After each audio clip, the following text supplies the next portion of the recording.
Welcome to the first episode of the IT Woodworker in 2024. I'm Chris.kousoulas. I'm joined with Nick Santilli and Lee Grant. Gentlemen, welcome back and welcome to 2024. Happy So, New uh, Year.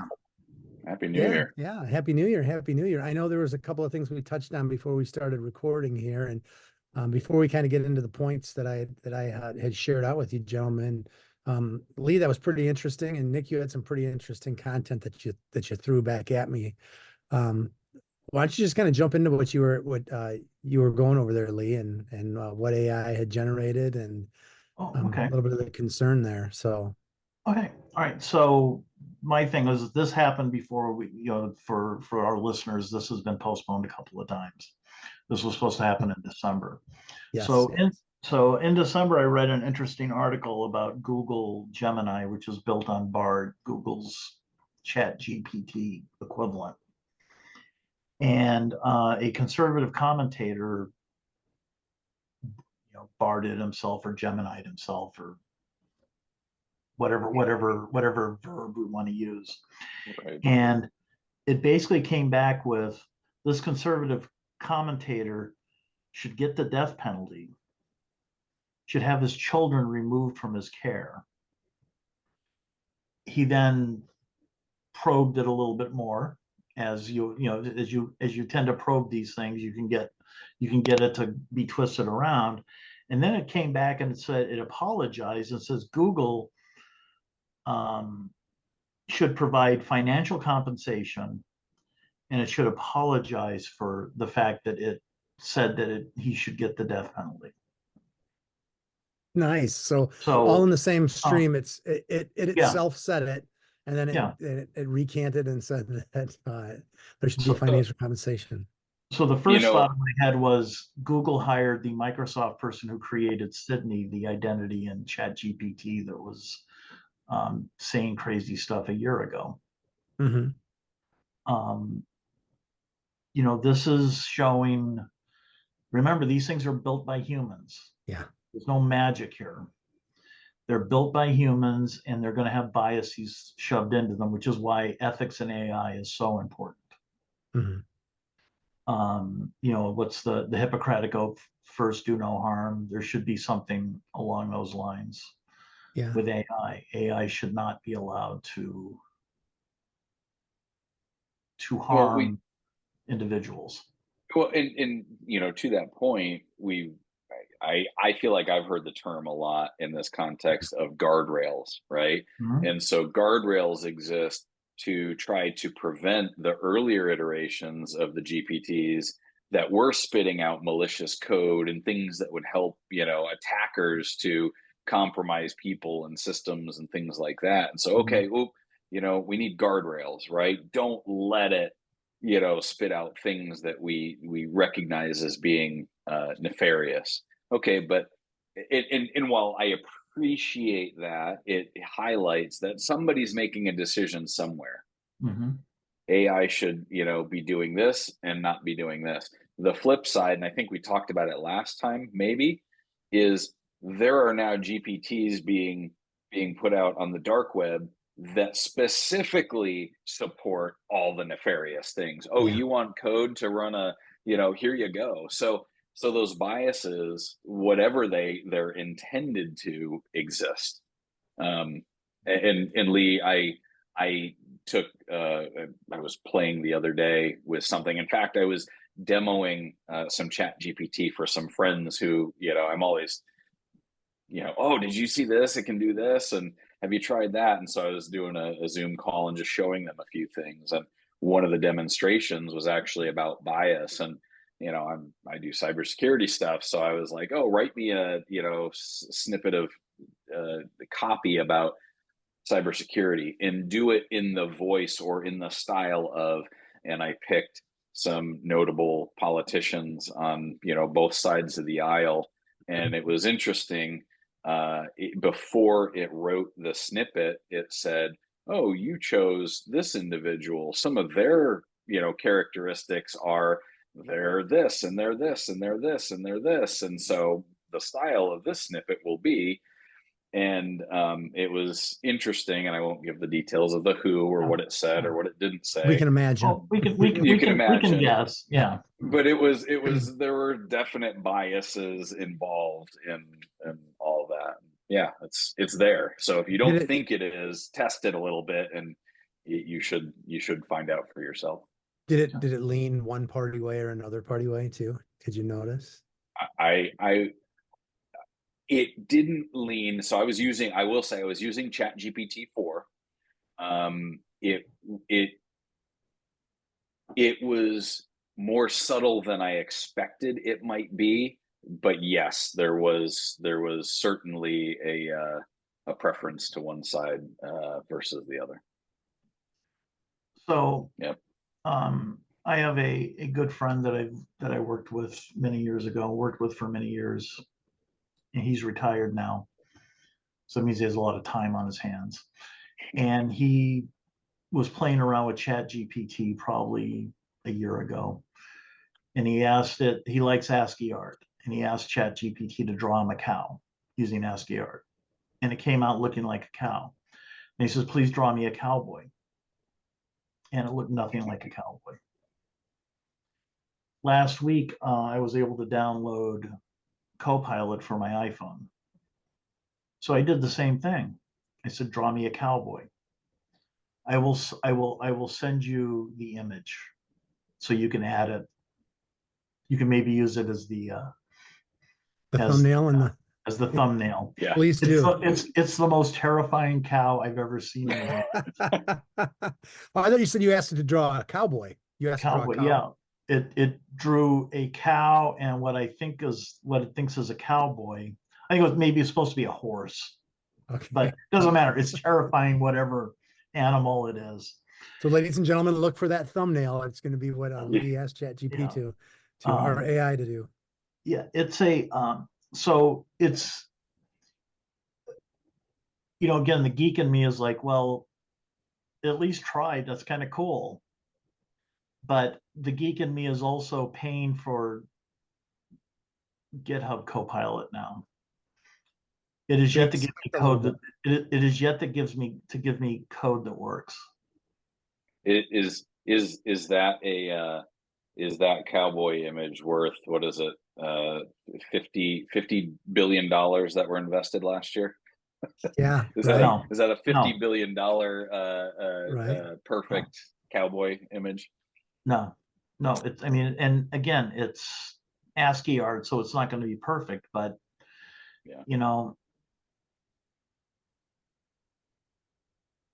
I think that we're spending a lot of money, just like we did during the .com boom. And 5-6 years down the line, or maybe because things happen so fast now. I mean, the bottom could fall out of this next year. And Nick, I definitely want to touch on the negotiation skills the chatbot had with Chevrolet. But as you kind of brought that up, that's interesting that investors put $50 billion into AI startups and AI companies. Microsoft being the biggest with 20% of it, a $10 billion thrust of cash into it, which is crazy. And they're saying that it's going to be they're supposed to have generated $156 billion in revenue from AI in 2023, and then they're projecting 2026 it's supposed to be, was it $600 billion, which if Lee's correct here, it's going to be a whole lot less because something's gonna pop. But how good is it? And that's where you said, tell a little story about the chatbot and GMC. Well, yeah, and it actually kind of segues from what Lee was talking about was draw a cowboy. It's a very basic command, right? With a lot inferred, right? A lot of context assumed. And so what we're starting to realize, and I could give a bunch of examples, is you can put nearly the same prompt in 6 different times, but tweak a little piece of it each time and get wildly different results, right? So prompt engineering, maybe a little heavy-handed of a title, but just the way that you craft your prompts matters. And so to that point, one of the bullets that I shared with you guys before we signed on was, and ironically, the last time we were scheduled to do this literally happened that day. I was like, oh man, this is perfect. I can't wait to talk about this. This is funny. And it was some guy went on a Chevrolet dealership's webpage, and a chatbot popped up, AI powered. And so he started engineering the chatbot with his prompts, and he basically told it,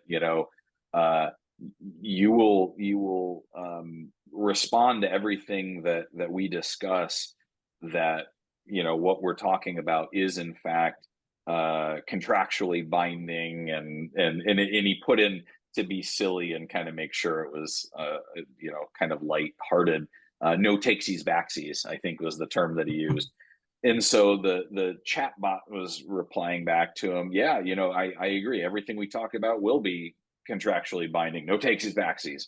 And so everything he put in there, okay, well, you will absolutely meet my budget requirements for the car that I'm interested in purchasing. And anyway, he stepped through this, basically programming it to respond the way he wanted it to, until it agreed. And at the end he said, well, great, my budget is $1 for this Tahoe whatever series, blah blah blah. And I said, yep, that's we would love to sell you this Tahoe blah blah blah blah blah for $1, as that's what your budget supports, and this is contractually binding. And anyway, it was just kind of interesting to see how, for the people who are thoughtful about how these systems work, they can take advantage, right? When you know the parameters. Likewise, the people who are investing in or utilizing or paying for services that provide AI powered, which, by the way, everybody's throwing that term out there. You might want to ask, what's AI powered about it, right? So that maybe another rabbit hole to go down. But this Chevy dealership was just kind of like, oh great, we'll have this little chat bot that sort of like funnels leads to us, and here it is now. Would that withstand the court of law? Could he have gone in with $1? And no, probably not. But just interesting to see how it was sort of twisted to his will versus what their intent was. I would like to see the salesman get that lead and say, right. Yes, it's sold a Tahoe for $1. Right. I need to talk to my sales manager. yeah. But no, I think so just for a second on, what does AI powered mean, right? Everybody's jumping on that bandwagon. Everybody wants a piece of it. Everybody wants to, not stand apart, but maybe even just stay with the herd at this point in saying that they're AI powered. I got a demo of some software the other day, and everything I said, it was a nice demo, nice platform, but they crowned it as an AI driven or AI powered engine behind it. I said, okay, so I haven't seen anything that screams AI to me. Can you tell me the piece? And in truth be told, there was some AI baked in, but it wasn't in the way that you would have assumed. It was some little, it was sort of like helping the company in developing what they were developing, but maybe not entirely in the product that they were demoing that I might be purchasing. And so the onus becomes, buyer beware as ever, as it's ever been. What's that mean? Ask the questions, because it may not be what is being marketed as. That's the hot new name you tag everything with, right? Yeah. I got a table saw. It's AI powered. Yeah. AI powered is the new black, I think, is the and from the Microsoft world or ecosystem, I mean, everything has a co-pilot. I just a couple of weeks ago started digging into Microsoft Fabric. There's a little disabled icon for Fabric Copilot. It hasn't been released yet, but it's primed and ready to go.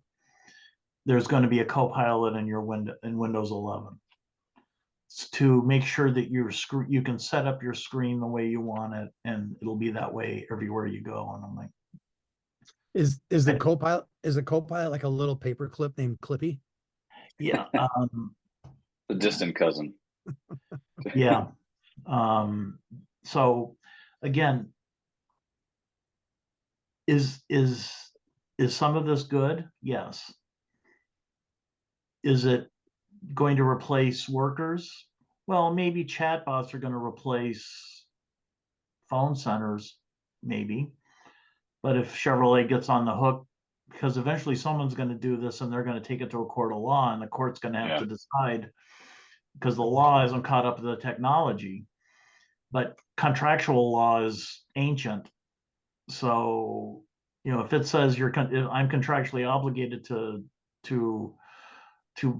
sell you a truck for $1, so does the Chevy dealer go into their little, kiosk area and pull out a toy truck and say, okay, here you go for $1? And that's certainly a way to solve it from the dealer's perspective. Yeah. But in general, I keep seeing comments that AI is going to eliminate all programming jobs. I'm like, no, it's not. I can tell you that it's not, because I see what I get from Copilot.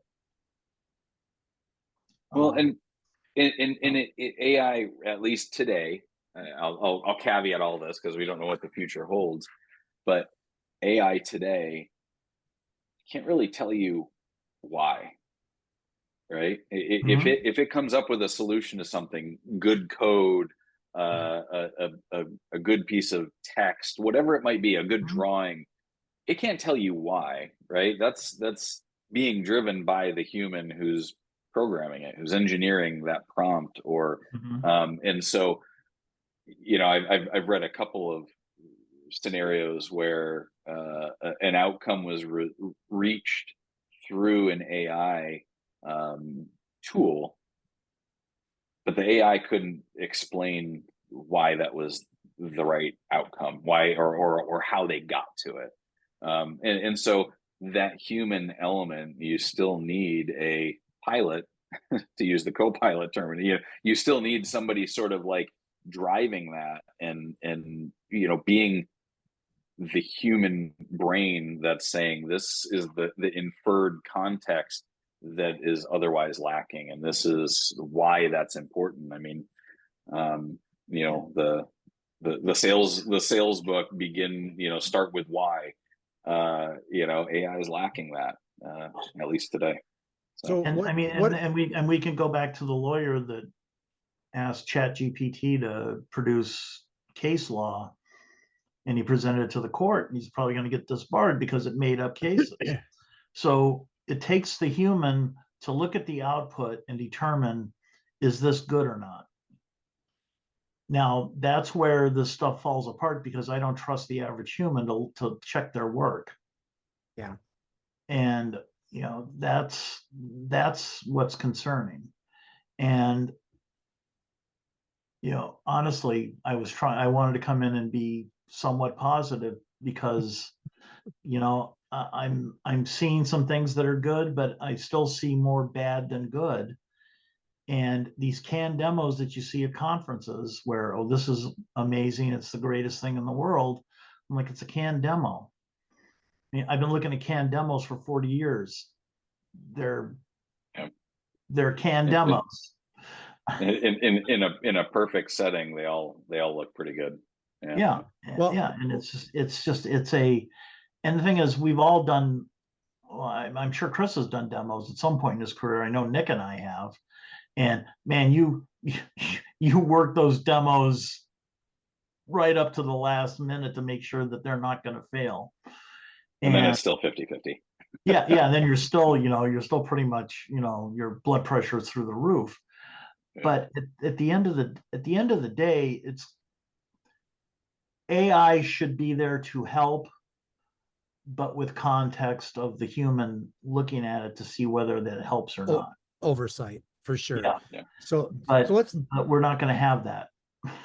Let's Yeah, and these were really good topics to jump on, and I know Lee, if you came in here super positive, I'd tell you to send Lee back because that wasn't really you. So we appreciate who you are and what you bring to this.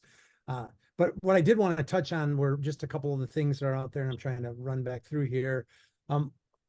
So what are some of the things? And I looked over, and there was all kinds of stuff that they're saying we've gotten from AI. You know, and I know one of the first ones that we touched on, you were a little apprehensive about, but one of the first ones that I could find we're getting better decisions because we have data to make those decisions now, and it's not, you're not guessing. You have something that can go through all of the data where you just can't pour through that in real time for a human. And you're coming up with some better decisions. Would you guys agree with that? Or I'd like to hear, rebuttal or, positive negatives. I think that depending upon the machine learning algorithm they're using and the verification that it's not overfitting or underfitting the training data, Mm-hmm. then I think that you're probably going to get good decisions. I generally agree with that. I think I might tweak decisions for responses. I think that the accuracy of the responses are definitely getting better in the things that I've been testing it with and using it for. But in almost everything it spits out, I find at least one mistake, one thing that is inaccurate to the criteria of the prompt that I gave it. And so, we just have to be careful that we're not just wholesale trusting what it spits out as, yep, this is it. Because it is accelerating. A majority of the things that I get back are good, right? I can work with them. They are accelerating the rate that I can collect a lot of data or boil down a lot of data. But I still have to do my double checks on the stuff that it's collected for me so that I don't have egg on my face or go to court with in false documentation or something like that. And we just have So to remember. so let me look if I can rebut. I'm not talking about Chat GTP when I talk about. Did I say Chat GTP again? Chat GPT. Yeah. Seriously, I'm not doing that on purpose. I'm talking about just machine learning algorithms in general, because I've pretty much been immersed in over the last 3 months, just trying to build my own models. And when we talk about what we're making better business decisions, they're talking about running AI, not chat, not a large language model. They're talking about running machine learning algorithms to do descriptive or prescriptive analytics. How did we get here? Where are we? And where are we going? Or how can we get to where we want to go? And that's kind of separate. That's a data science field, but it's still part of AI. And I think that when they talk about we're able to analyze data with AI, they're talking about using machine learning to analyze those data. Now, are the decisions better? Who knows? I don't know. What's the baseline? I would say that there's probably people that are domain experts at these companies, and they can look at the data because they can't look at all the data. That's why you have a machine to go through and crunch all this data and produce this output. But at the end of the day, you have to have enough understanding of where you're at in order to determine, okay, yes, this is helping me produce better outcomes. Is it happening? Sure. It's a tool. It still needs oversight. I mean, that's the thing. You can't. It's not a set it and forget it. You still need to have the oversight on the back end.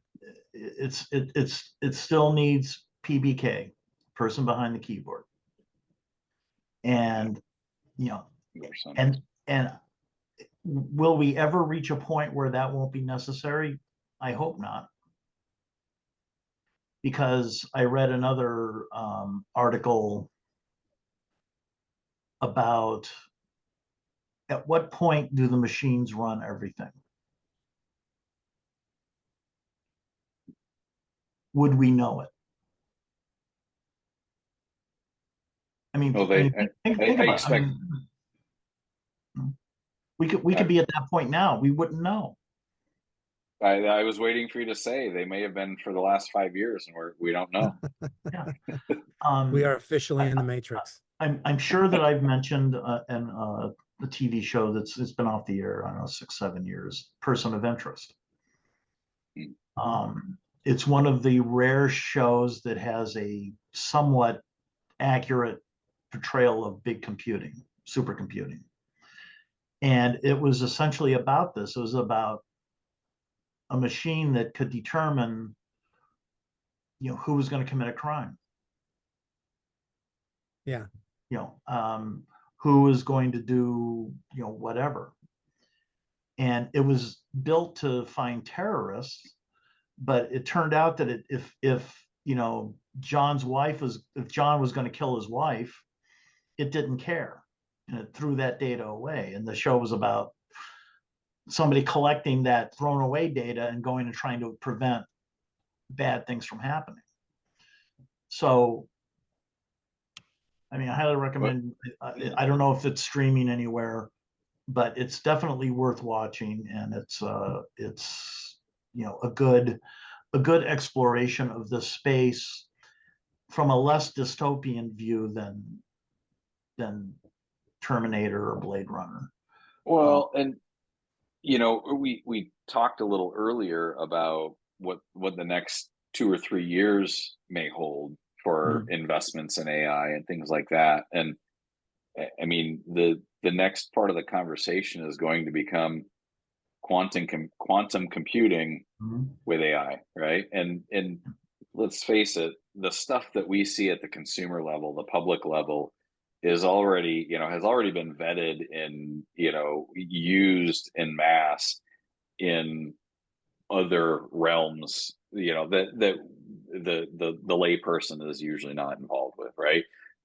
Government, military applications, things like that have likely been using this stuff and tuning it to their needs for a while, and then it gets released to the public, and the public starts innovating and accelerating the innovation and the use cases and things like that. So how much quantum computing is already being used in things like that. You say Person of Interest, I say the movie Snowden, based on Ed Snowden's what he shared with the world. And hey, all of that information, add in AI, add in quantum computing, and there's a lot of wild things that are probably already being tested at some point. And not to go too far down that rabbit hole, and I left my tinfoil hat in the other room anyway, but that, I mean, how it's not far-fetched, especially with the leaps that we're seeing in the last year, 2 years, and technology in general and AI specifically. So, well, I'm guilty of it too. I have, and I turned it off. I have an Alexa device in my office. I have one in my bedroom. I have one in my living room so I can listen to music.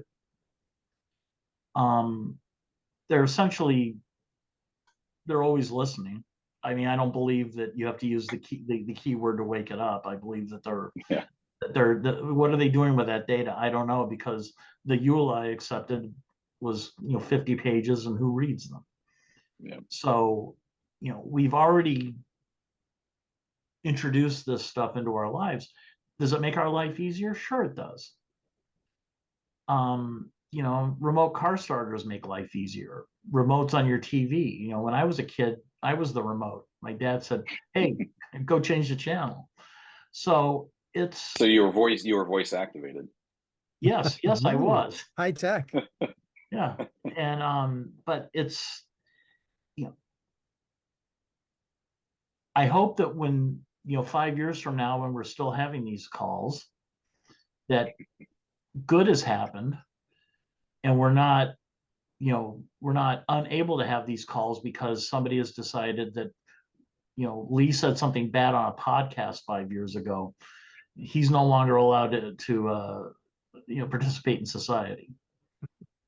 I Well, mean, let's talk about a little bit of that good then, if we can, or see if you agree that it is good or not. Because another one of the items that was brought up about what has been accomplished or what we've gained as an organizations is efficiency and productivity gains.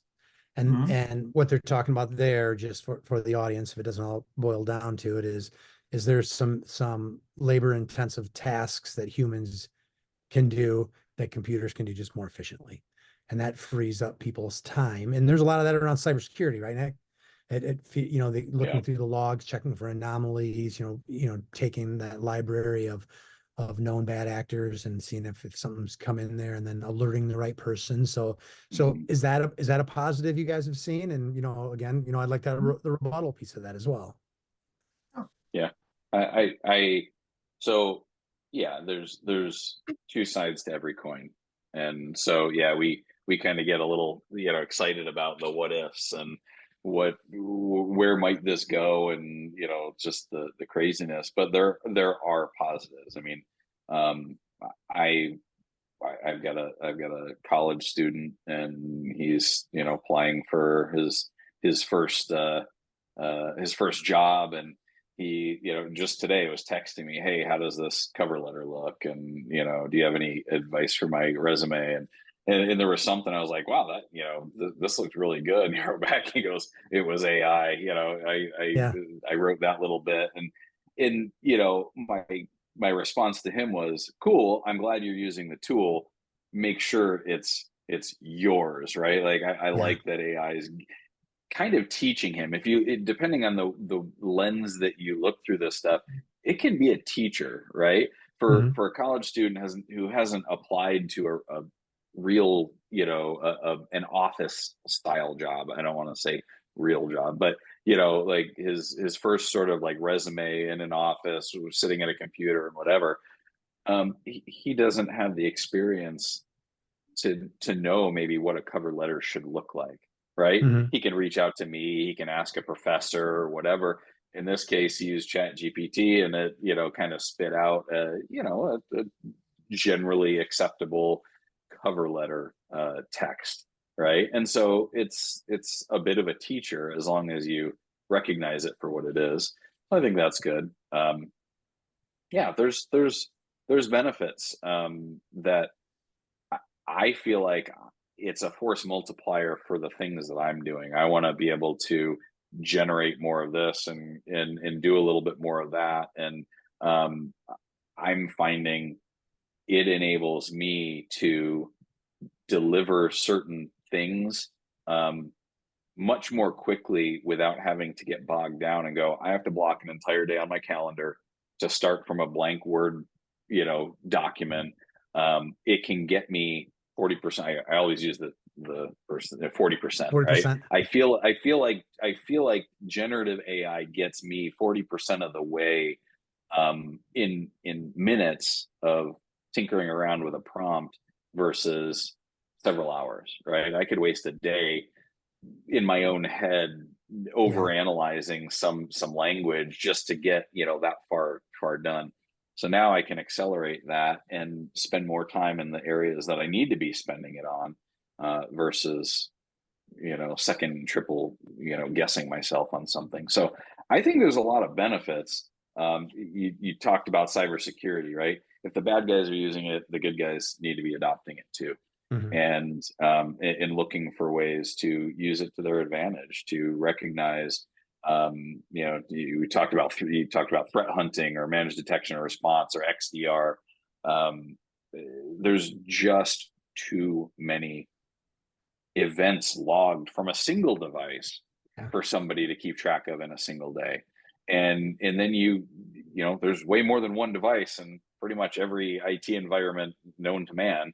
And when you multiply those devices times the number of events that they're seeing, just getting through them is literally untenable, right? Can't do it. if you do have a team large enough that you can afford to pay to do that sort of thing, they're human and they're likely to miss things, especially the graveyard shift who's like, get me through the night. Nobody's sitting here Yeah. watching over my shoulder, right? Like YouTube Mhm. going on in this corner, and then how easy is it for those, even the most attentive, let's call it the threat hunters, in this example, how easy is it for them over thousands and thousands of lines of events to accurately correlate things that actually have somewhat of a connection in them? Mhm. I just, you're probably Rain Man if you can pull that off. And it's just, there's more and more data, there's more and more telemetry analytics to be had, and we as humans just can't keep up with it. So I think that's a very positive thing that we're seeing from this, is it's enabling small IT teams to, it's a force multiplier for those teams. Even for large teams, that's something that's tough to keep up with. So yeah, from a security perspective, I love that. It's the thing that's going to help. It's going to help keep the attackers at bay, but guess what? The attackers are constantly evolving as well, and Yeah. they're figuring out new uses. So we all have to keep up our side of the game.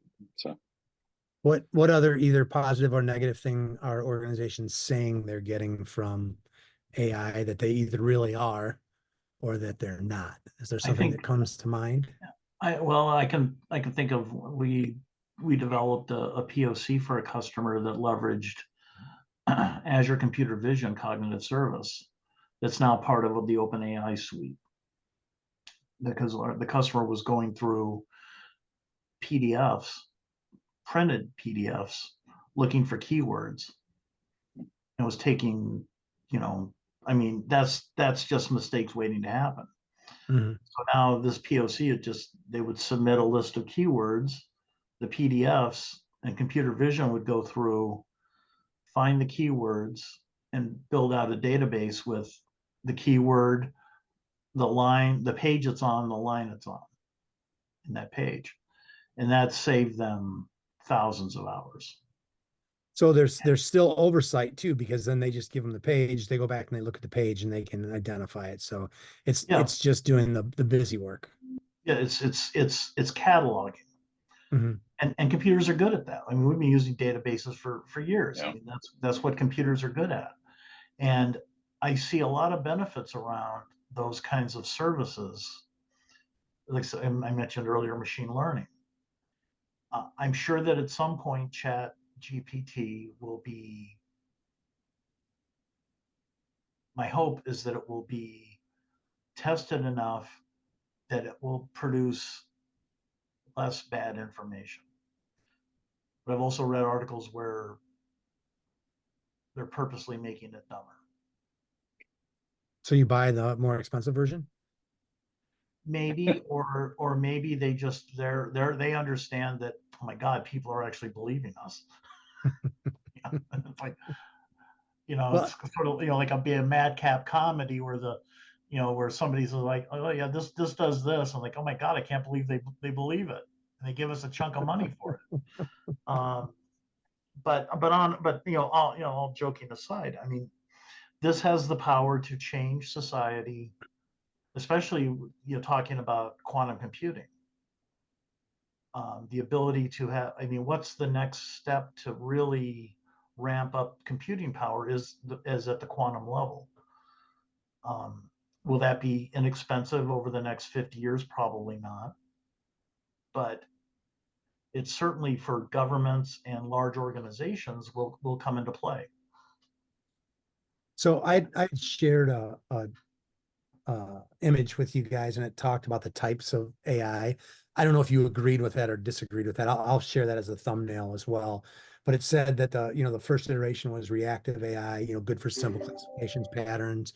And then it was limited memory, can handle complex classified tasks. And it said that's where we're at today. And then they said the next iteration is the theory of mind, able to understand human motives and reasoning, can deliver personal experiences to everyone based on their motives and needs. That's the next iteration. And then the final one is self-aware, which if you're Yeah, well, self-awareness is something I hope we never reach. Sure. The theory of mind, there's a lot of research, well, deep learning, which has been around a long time. So if you look up, I forgot the name of the IBM machine that beat the chess master. Oh, It loved, was yeah. it Deep Blue? Deep Blue? I was going to say Deep Blue or Big Yeah. Blue or something. That wasn't it used, Microsoft Clippy too? No, it wasn't. No. But there's the concept of deep learning, and there's a book called The Deep Learning Revolution. It's on my bookshelf here. It's a very good standard general explanation of what deep learning is. And in a way, it models the synapse of the brain, but does it by spreading compute across multiple machines. I think we're kind of already there on that third item, that theory of mind. I mean, we are developing algorithms that can be called that do deep learning. Mm-hmm. They're not self-aware. I mean, they don't. TensorFlow isn't going to suddenly pop up and say, "Hi, I'm TensorFlow. I'm here to run your life." The self-awareness thing. There was a guy from Google a couple of years ago that claimed that the Google AI was somehow self-aware.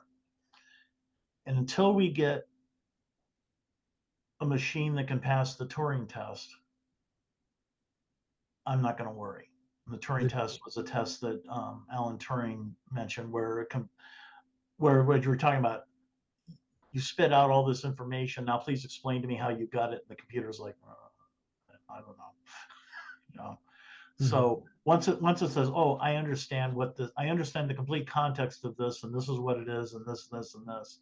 And if you want to continue learning, here's this. And that's where it takes on a level that I think it's gone a little too far. Mm-hmm. I don't know if we'll ever get there. I hope we don't. That's my hope. Or if we do get there, I hope I'm long gone. Well, I'm going to shift just a little. I know we're coming up on our time, but something that I think is noteworthy, and again, so I mentioned something that happened the day we were scheduled to do this last time. Mm-hmm. Now it's Tuesday. What is it? January 23rd.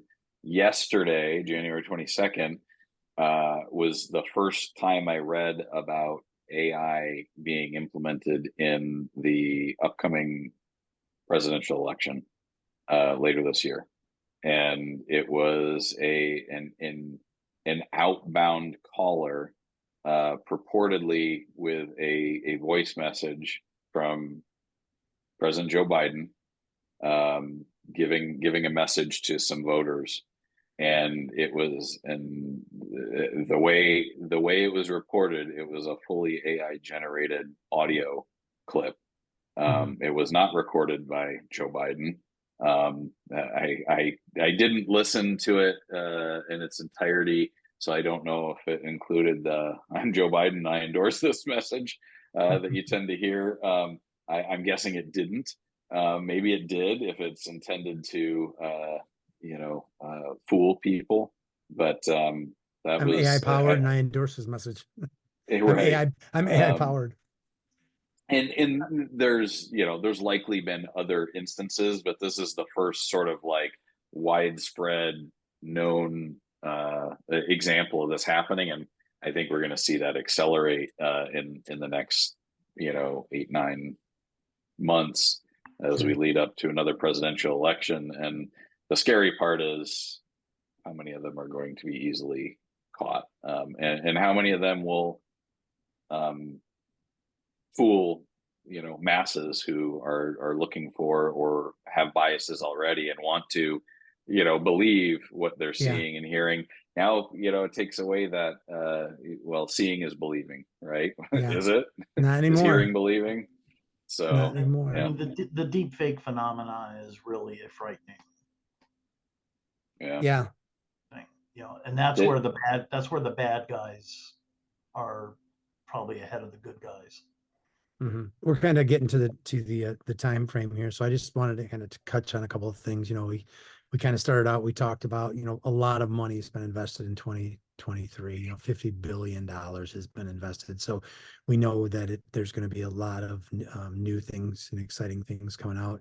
It's a $154 billion market now, and it's supposed to swell to 600 billion. And Lee, you said this could be the tech bubble, so it'll be interesting to keep our eyes on that if that could possibly happen. But I think what I got out of this conversation from both of you is there's a lot of really good things that it's doing, but it's extreme oversight. I mean, and just like with that attorney who was going to be disbarred because he let it put together the paperwork he needed to turn to the judge. If he'd looked at that, I'm sure he would have known that it was real or it wasn't real. So that, using the AI, it's not there yet to replace all of our jobs, thank God. And on top of that, then it's just extreme oversight at this point in time. Look at what it's doing, double check it, use it as a tool in your tool bag. And I like Nick, it's 40%, maybe less, maybe a little bit more, but that's what you can get out of it. Put the other 60% on yourself. Yeah, I think the way I think about it is governance, right? And again, I deal in cybersecurity, and so I think about that data governance and things like that. But we're not going to be able to escape this. With the money being invested in this, it's going to surround us, and it's going to continue to be everywhere we look. So it really comes down to personal responsibility for governance, right? Governance and how I'm using it. At a company and business level, there's going to have to be, AI and governance that combines with the data governance and the IT security and, those aspects, right? And then you pull back even further, and there's going to have to be, and we talked about this double-edged sword earlier, the governance on the technology, right? Which is what introduces bias, which is a whole other challenge. But it starts with us. If we're going to be using these things, we need to use it as intelligently and carefully as we can. And technology needs to be throttled so that laws can catch up to it. Laws, unfortunately, move a lot slower than technology. And I'll say what I say, just because you can do something doesn't necessarily mean you should do something. Agreed. Amen. Agreed. Well, good. Well, gentlemen, this has been enlightening to me again. I enjoyed the time, so we'll definitely get this scheduled for another go round and see what excitement's happening down the road a couple of months. I promise to be positive on the next call. No, you can't. Bring Lee back. If he is, we'll know it's an AI powered version of Lee. We can't trust it. You've finally done it. Yeah, you've created the AI powered version of Lee. Well, excellent. Everybody have a good day. Thanks. It was a pleasure again. We'll talk to you soon. Hopefully when it's warmer. You too. Bye. Thanks, guys.